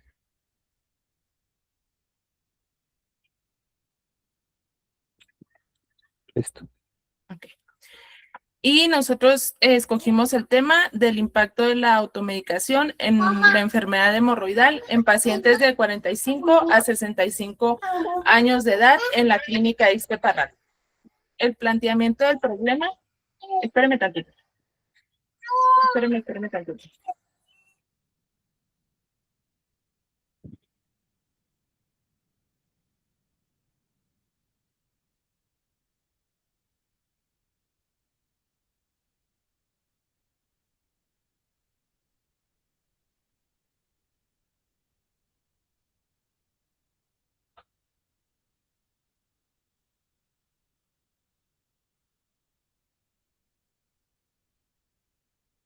Listo, una disculpa. Nuestro planteamiento del problema: se ha estimado que la prevalencia de la enfermedad hemorroidal afecta a más de 1 millón de personas de la población occidental. Solamente en Estados Unidos se encuentra presente el 4.4% de la población adulta, mientras que en países como en Inglaterra se observa hasta el 36.4% de la práctica médica diaria. Su presentación es poco frecuente antes de los 20 años, sin embargo, a partir de esta edad alcanza un pico máximo entre los 45 y los 65 años de edad, sin diferenciar entre ambos sexos. Hasta lo mejor de nuestra revisión no es posible identificar la incidencia de la enfermedad hemorroidal, pero se reconoce que es frecuente. El tratamiento quirúrgico convencional o hemorroidectomía ha sido por muchos años el estándar de oro para el tratamiento de las hemorroides, principalmente de grado avanzado, de grado 3 o grado 4. Sin embargo, el dolor postoperatorio es un problema importante que ha motivado la búsqueda de alternativas, entre las que se encuentra el empleo de la engrapadora PPH. Este estudio prospectivo y aleatorio han demostrado menor dolor postoperatorio, así como una recuperación más rápida en comparación con las técnicas quirúrgicas tradicionales. En Europa, el uso de la engrapadora PPH parece ser uno de los más frecuentemente utilizados para el tratamiento de la enfermedad hemorroidal. Sin embargo, en Norteamérica, el papel de la engrapadora no ha sido tan ampliamente aceptado. En nuestro medio, la experiencia es aún escasa. En Corea ha reunido una gran experiencia, pero otros grupos en nuestro país han sido todavía escépticos a las ventajas de este tipo de procedimientos. Los autores creen que la evidencia generada en la actualidad justifica el iniciar la utilización de este procedimiento en pacientes con enfermedad hemorroidal que reúnen las indicaciones. Por ello, el presente trabajo presenta la experiencia inicial generada con este tratamiento, con el objetivo de analizar la efectividad, seguridad y presencia de eventos adversos en el empleo de la engrapadora como tratamiento quirúrgico de la enfermedad hemorroidal, así como determinar los resultados a corto y mediano plazo. Nuestra justificación fue que actualmente la enfermedad hemorroidal es una de las patologías que ha ido en ascenso en las últimas décadas, por lo que dicha investigación será basada en analizar posibles causas por la que esta enfermedad se ha vuelto más común de lo que se creía, además de informar a la población sobre la importancia de recibir la atención médica a tiempo antes de recurrir a la automedicación como primer medida de tratamiento. Esto debido quizá a que en México consideramos ser un país donde el acceso a la venta de medicamentos sin prescripción médica es más común con respecto a otros países. La automedicación, aunque a veces resulta resolución pronta al problema, a veces es contraproducente, ya que no todos los organismos funcionan y actúan de la misma manera, por lo que conlleva muchas veces al riesgo de una complicación, ya sea a corto o a largo plazo, resultando del abuso de tratamientos por largo tiempo que enmascaran los síntomas, pero no quitan el problema de raíz. Es por ello que el presente trabajo de investigación se lleva a cabo con el propósito de identificar el impacto que tiene la automedicación en la enfermedad hemorroidal en pacientes de 45 a 65 años para trabajar ampliamente en ello y lograr en medida posible la formación de estrategias en apoyo al manejo terapéutico bajo supervisión médica y no a la automedicación propia que a futuro tiene un impacto amplio en la resolución de la enfermedad hemorroidal y la aparición de complicaciones. La automedicación, aunque puede proporcionar alivio temporal de los síntomas, sabemos que en la actualidad representa un problema en el marco de la salud, ya que muchas veces retrasa el diagnóstico y favorece la aparición de complicaciones como trombosis, sangrado crónico o progresión de la enfermedad a grado más avanzado. Nuestra pregunta de investigación: ¿existe entre la automedicación y las complicaciones de la enfermedad hemorroidal en pacientes de 45 a 65 años de edad? Nuestra hipótesis fue que existe una mayor prevalencia en complicaciones de enfermedad hemorroidal en adultos de 45 a 65 años que se automedican en comparación con aquellos que reciben un tratamiento de baja supervisión médica. En ningún caso debe de llevarse a cabo la automedicación, por lo que se desarrollaron estrategias educativas para prevenir la automedicación y efectos adversos como parte de las complicaciones en adulto mayor joven, donde se analizó las diversas investigaciones y se evidenció que hay algunos casos sobre dicho problema. Se emplearon las modalidades cualitativas y cuantitativas para así complementar y tener un amplio contexto, tomándose en cuenta la investigación de tipo exploratoria, descriptiva y correlacional. En los resultados, el 76% de la población adulta optó por automedicarse. Una de las complicaciones fue la dependencia que tienen a los medicamentos que han ingerido, en un 47%, implicando riesgos en la salud por el desconocimiento de los medicamentos. Las complicaciones más comunes son la trombosis, el sangrado excesivo, la anemia y la estrangulación.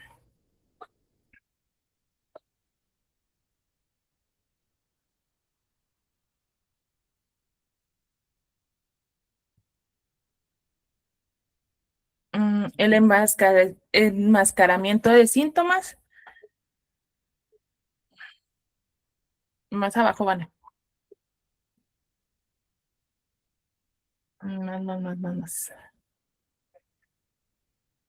Va.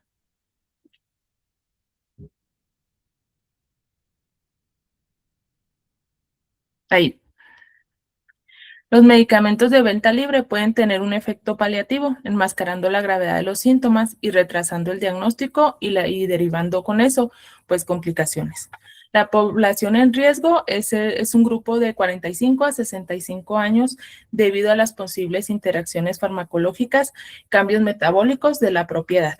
Los motivos de automedicación, pues, pueden ser la falta de tiempo.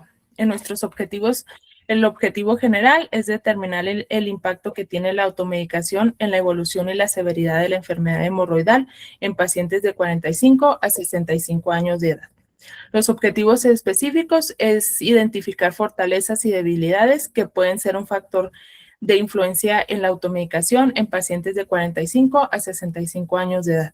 Evaluar la relación entre la automedicación y la severidad de la enfermedad hemorroidal, incrementar el nivel de conocimientos hacia los pacientes de 45 a 65 años que puedan verse influenciados en la decisión de automedicarse o acudir al médico. Determinar si la automedicación influye en el retraso del diagnóstico y tratamiento médico, y sensibilizar a la derechohabiencia de 45 a 65 años sobre la asociación entre la automedicación y la presencia de complicaciones. Nuestro marco teórico es que la enfermedad hemorroidal ha sido reconocida desde tiempos muy antiguos.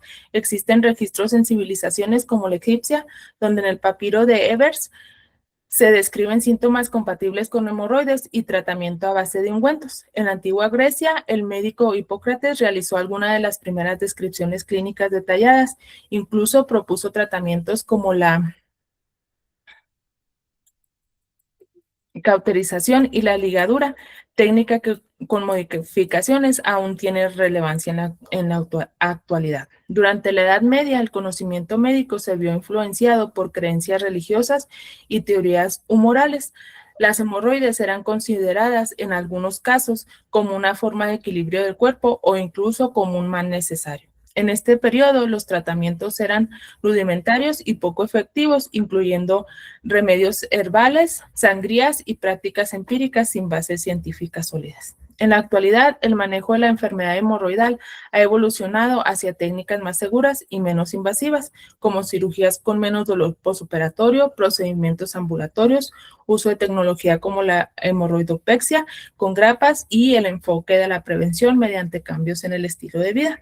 El concepto, la enfermedad hemorroidal es una afección común del canal anal, caracterizada por la inflamación, dilatación y desplazamiento de los plexos venosos hemorroidales.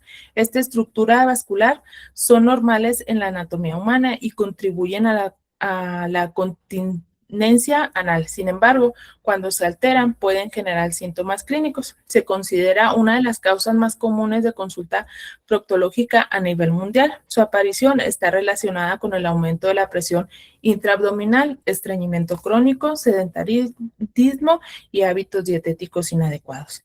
En la anatomía y fisiología, el canal anal contiene dos plexos venosos principales: el plexo hemorroidal interno, localizado por encima de la línea dentada, el externo, situado por debajo de la línea dentada. En condiciones normales, esta estructura ayuda a mantener el cierre anal. La enfermedad aparece cuando hay congestión venosa, debilitamiento del tejido de soporte o aumento de la presión intraabdominal. En la fisiopatología,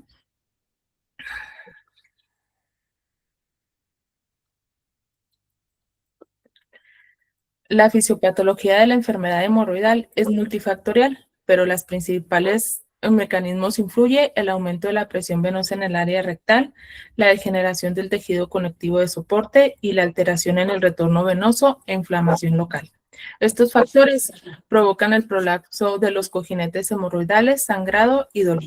La clasificación se clasifica según la localización y la gravedad. Según la localización, son hemorroides internas, externas y mixtas.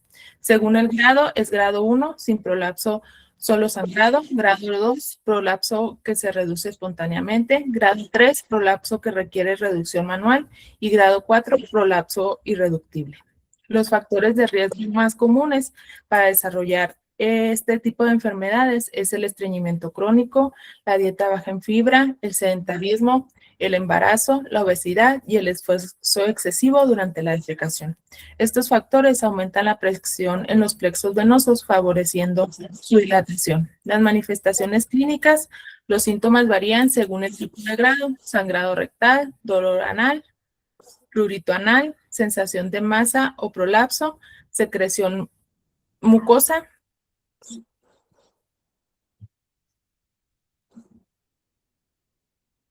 El diagnóstico es principalmente clínico e incluye historia clínica detallada, inspección anal, tacto rectal y anoscopía.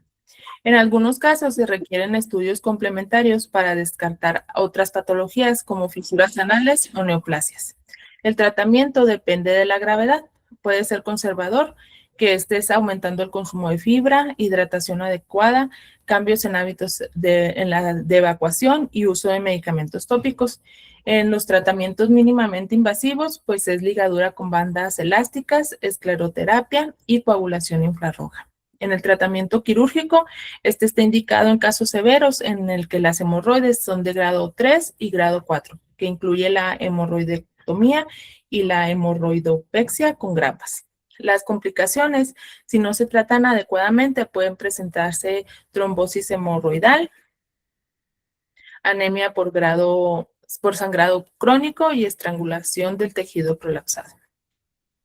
La enfermedad hemorroidal es altamente prevalente y afecta la calidad de vida. Su impacto se relaciona con el ausentismo laboral, elevando costos en atención médica si no se trata a tiempo y la disminución del bienestar del paciente.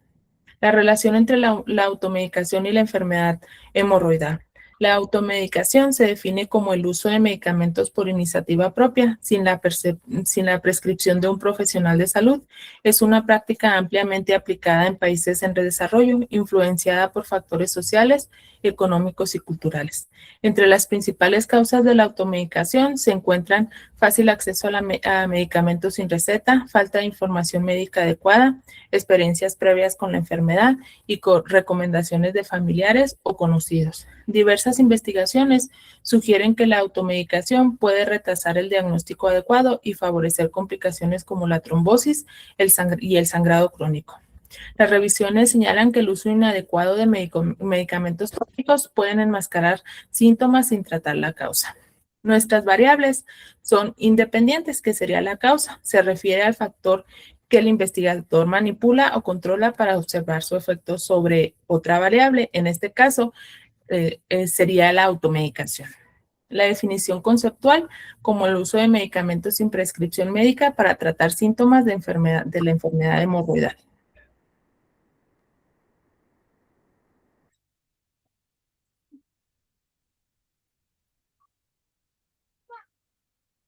La definición operacional se pretende medir mediante un cuestionario que evalúe el uso de medicamentos sin receta, si se utiliza o no, la frecuencia, ya sea ocasional o que los utilice frecuentemente, y el tipo de medicamentos utilizados.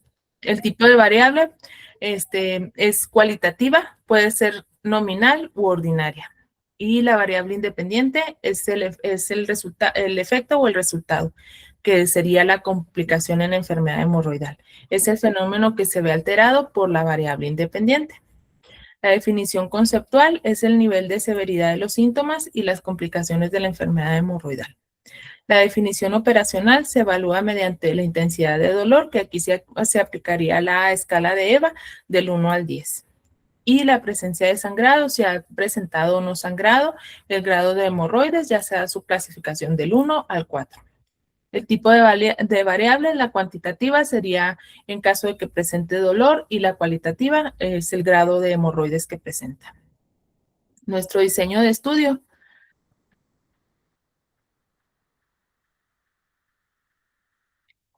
se refiere a la estrategia metodológica que se empleará para responder la pregunta de la investigación. El enfoque, pues, es un enfoque cuantitativo donde se medirán variables como frecuencia de automedicación y la intensidad de síntomas y grado de la enfermedad.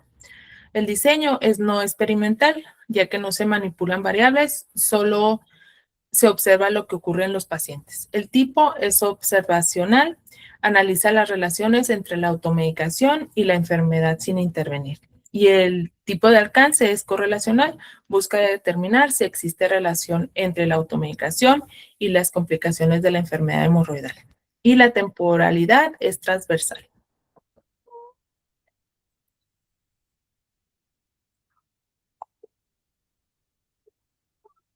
La población y muestra, nuestra población pues se basó en pacientes de 45 a 65 años de edad con enfermedad hemorroidal que acuden a consulta en la clínica Izteparral. Nuestra muestra fue un muestreo no probabilístico por conveniencia de un determinado número de pacientes. Criterios de inclusión se refiere a las características específicas que debe cumplir cada participante para formar parte del estudio, que sean pacientes de entre 45 y 65 años con un diagnóstico clínico de enfermedad hemorroidal, que acepten participar en el estudio mediante consentimiento informado y que sean derechohabientes de nuestra clínica. La recolección y análisis de datos, se utiliza una cédula de recolección de datos que incluye técnica, se utiliza una encuesta como técnica principal de recolección de datos.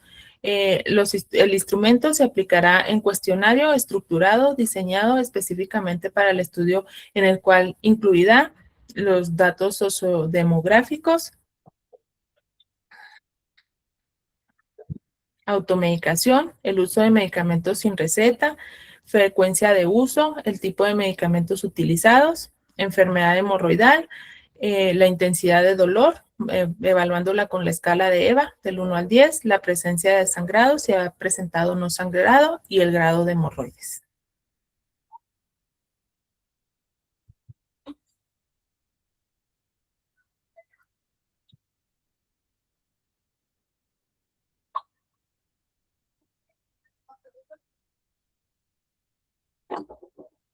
Y aquí pues hicimos un pequeño cuestionario en lo que nos basamos en lo que ya les había explicado anteriormente sobre los datos sociodemográficos. Pues pedimos la edad, el sexo, ya sea masculino o femenino, se ha utilizado la medicamento sin receta médica para tratar sus síntomas, sí o no, y ya sí respondían que sí, con qué frecuencia se automedican, ya sea rara vez, a veces o frecuentemente. ¿Qué tipo de medicamentos ha utilizado?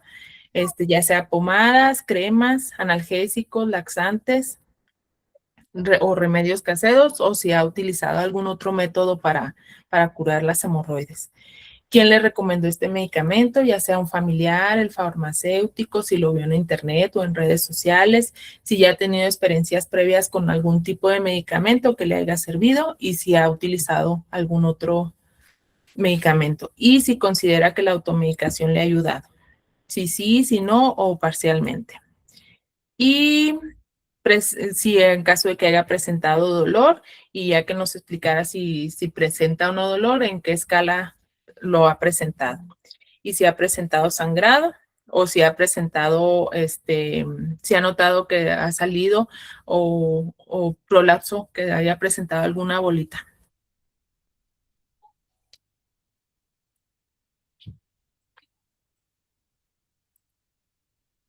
Luego, si ya le diagnosticaron el grado de hemorroides que presenta, si era positiva su respuesta, pues ya ahí venía en qué grado presenta las hemorroides. Y el impacto y la conducta. ¿Ha acudido al médico para este problema? Si sí o si no.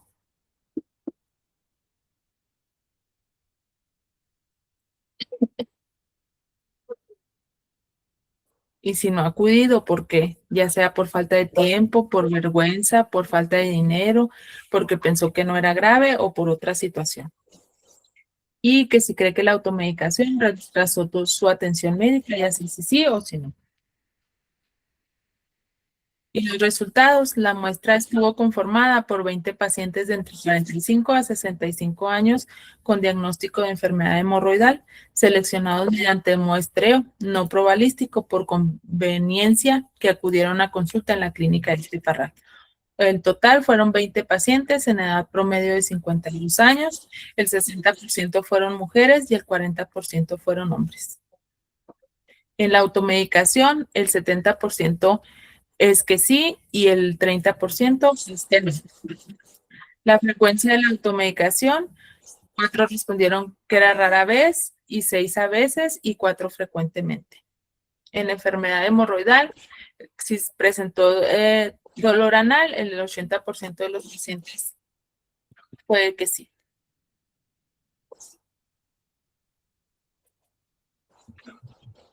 O que se ha presentado sangrado, el 65% de los pacientes es que sí. El grado de la enfermedad, en grado 1, 5 de los pacientes, en grado 2, 7 de los pacientes, en grado 3, 5 pacientes y en grado 4, 3 pacientes. La relación se observó que los pacientes que se automedican con mayor frecuencia tienden a presentar grados más avanzados de enfermedad hemorroidal. Los resultados obtenidos en una muestra de 20 pacientes muestran una alta frecuencia en la automedicación, observándose una tendencia hacia mayor gravedad de la enfermedad en aquellos pacientes que recurren a esta práctica.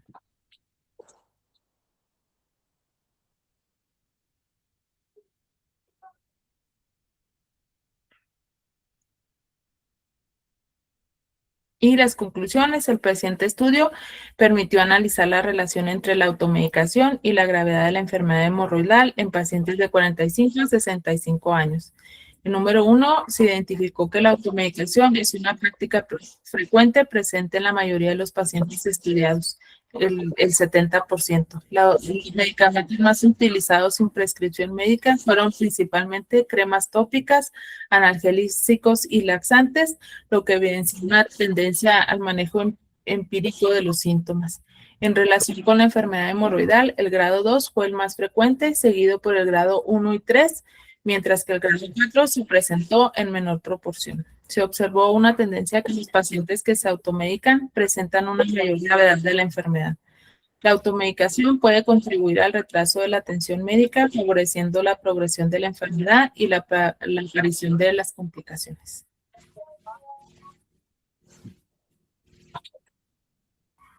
Y eso sería todo nuestro trabajo.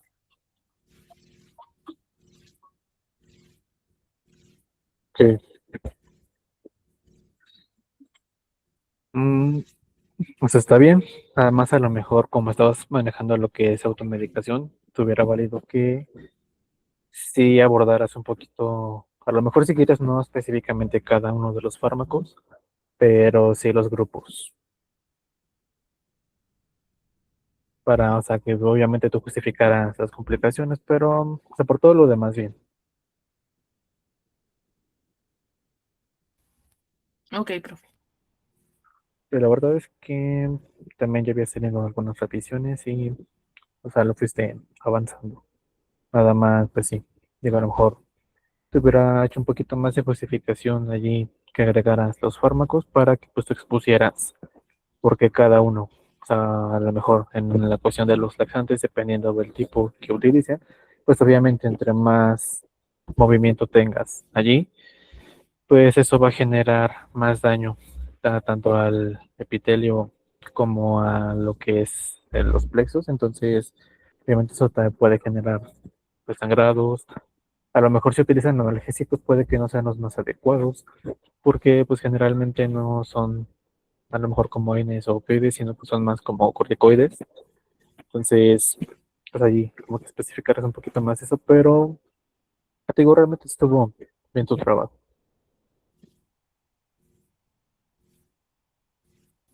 Gracias, profe. Ya les tomé su participación, ¿verdad? Sí. Ok, entonces ya súbanme su trabajo. Vale, recuerden, son todos y anexen su nombre, por favor.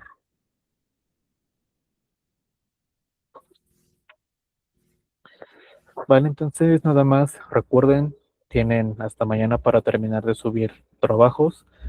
Esto para los compañeros que aún faltan. Y igual, su examen tienen como fecha límite mañana. Tengo tres casos especiales que no tengo yo reportados aquí, entonces si los logran comunicar para que les avisen que el domingo les voy a abrir espacio exclusivamente a ellos para tratar su situación. O sea, respecto a si tienen sus entregas o cualquier cosa. Vale, no digo nombres, ellos deben de estar conscientes que a lo mejor no pudieron o cualquier otra situación, pero sí necesito que me hagan llegar sus actividades, o por lo menos que justifiquen su ausencia.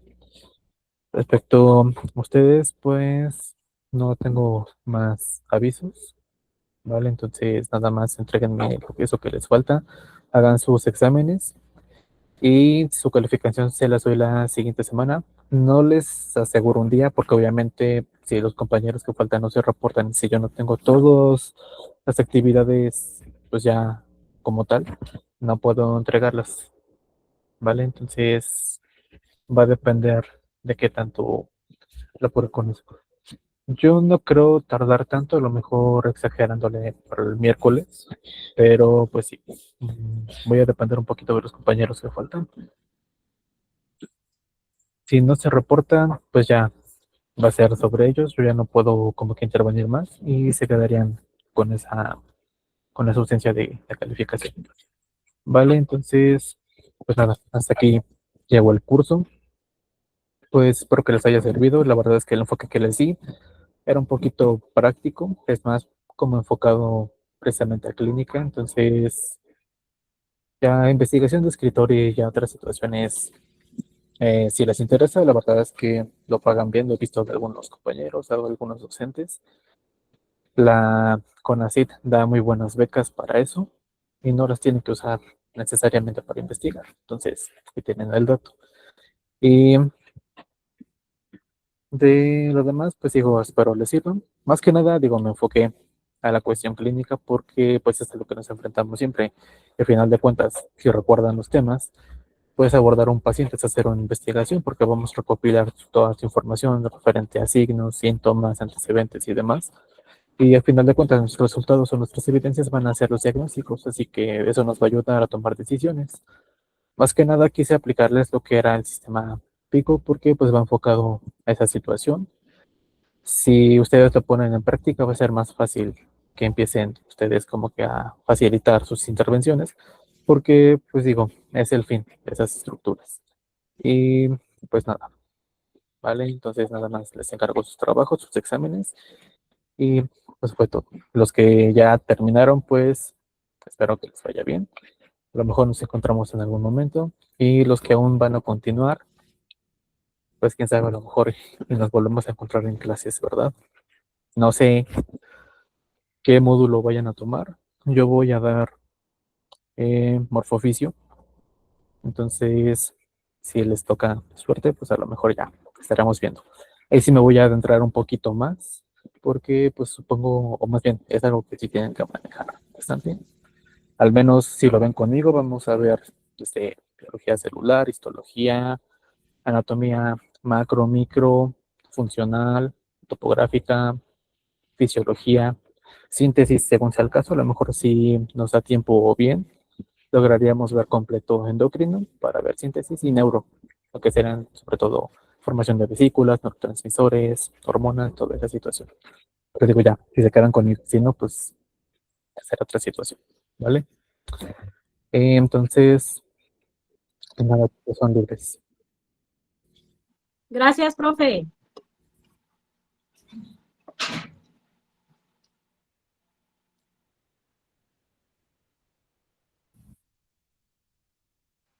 Gracias por todo.